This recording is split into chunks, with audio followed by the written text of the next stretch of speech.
Ladies and gentlemen, welcome to another video. In this video, we're going to be talking about how to recover deleted Instagram messages. So let's just get straight into the video.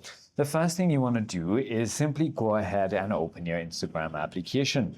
Then tap on your profile on the bottom right of your screen.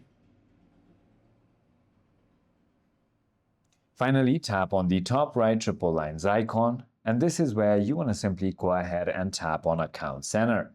Here, you want to tap on Your Information and Permission and tap on Export Your Information. You're going to be taken to a complete different window where you want to tap on Create Export. Simply tap on Export to Device. And this is where you can simply go ahead and tap on Customize Information. Clear all the information and you want to simply go ahead and scroll down, and all you want to select is Messages.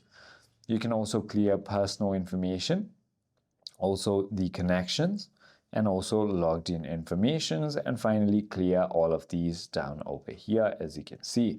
Once you go ahead and do so, only your messages will be saved to your device. Simply tap on Start Export. You can also choose a file or format right over here, and you can simply go ahead and check it in that file. So I hope this video clarified everything for you. If you have further more queries, feel free to comment down below, and I'll see you on the next one.